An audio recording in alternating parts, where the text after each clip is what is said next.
How does business work? That's the subject of our post today. And, a lot of people assume that businesses are started by greedy individuals who want to take advantage of employees and customers in order to provide the biggest profit possible for themselves and accumulate as much wealth as possible. But I want to try to look at this from a different point of view today, and try to maybe show another side of business. And so I'd like to think of a circumstance, and I'd like you to do this thought experiment with me to try to maybe understand a little bit more what business is about. And we always hear these insurance companies, pharmaceutical companies, oil companies that make these obscene profits, and they are very large. But in order to understand the circumstances a little bit better, today I'd like us to consider ourselves going into a business. Now, a lot of us can't imagine that because it's costly and risky to leave the job that you have to go into business. But take this journey with me on this thought experiment, if you will. Imagine that you have a wealthy relative. Now, all of us have that one wealthy person in our family that we know when they die, we're going to run to see who's on the will. So let's imagine that old Aunt Jane, the rich old lady that, lived way far off and always drove her Lincoln Town Car to the family reunions. Let's say you never knew it, but she just had a particular affinity for you, and when she died, she left you $100,000. Now that seems like a lot of money, but it's not a terribly unreasonable sum, so big that we couldn't imagine ourselves coming into an inheritance of that size. So let's imagine that you have $100,000, or let's say it's $100,000.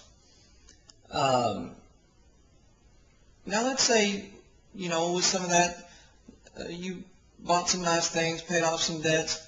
Then you got around to the business of deciding how you could secure your future with this money. And so a great portion of it you put in savings, put in different investment accounts, put in annuities and things like that.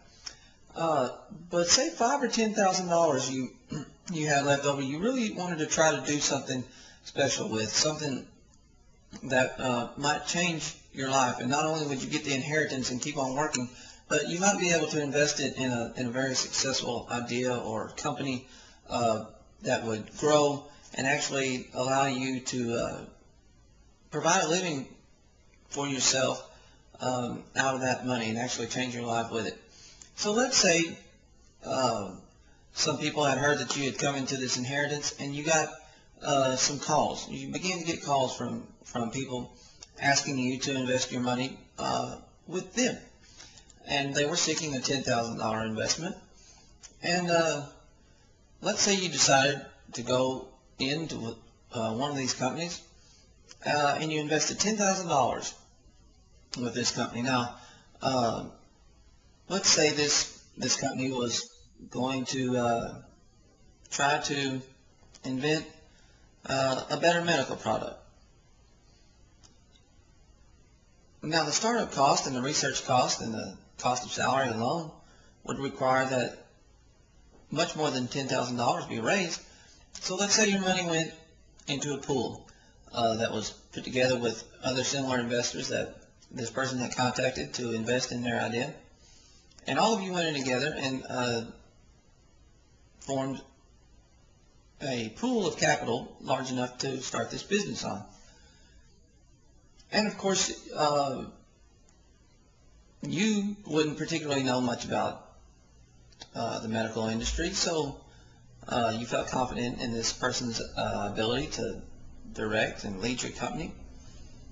Now, if you put in this $10,000, you obviously have the risk that this company will go under and you'll lose your entire $10,000. That it would underperform and you would only lose a portion of your $10,000, or that it could do reasonably well and you can make a decent return on your $10,000, or that it would do incredibly well and the person that you invested your money with would invent a product that would revolutionize the medical industry, and you would be in line for incredible profits.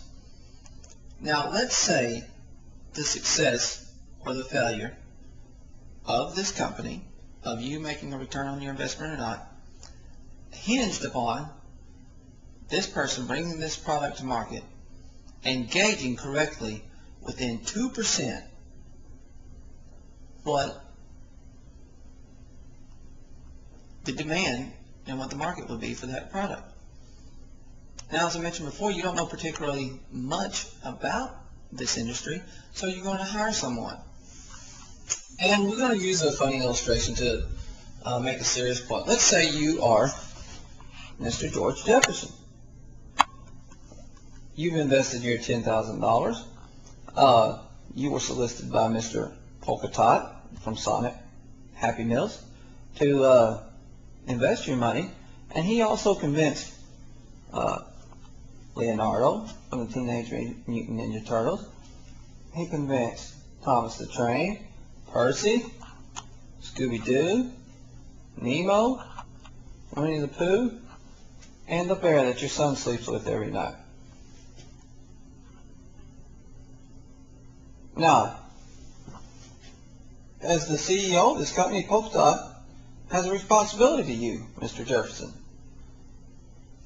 Wouldn't you want Polka Tot to do everything that he could to maximize the amount of money that you can make off your $10,000?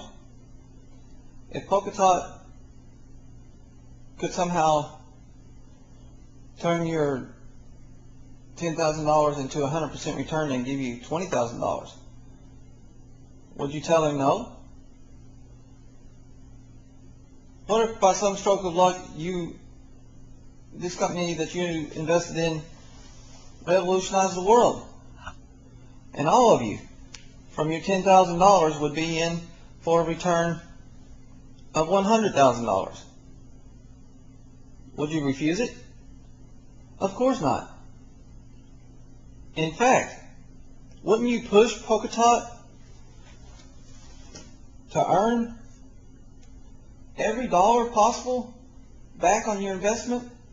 After all, $10,000 that your Aunt Jane left to you, you could have done other things with it, but you wanted to try to change your life. You wanted to provide something for you and your family that you could depend on for years to come. Wouldn't you in fact demand Polka Tot to sell his product at the highest rate possible? Wouldn't you in fact demand Polka Tot to keep costs down in his production of the product so that more would be left over in the form of profits that would be distributed back out to you and Leonardo and Winnie the Pooh and Nemo and Scooby-Doo and Percy and Thomas? Well, of course you would.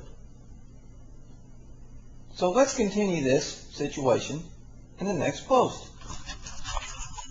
How exactly will we go about doing this? Let's explore further.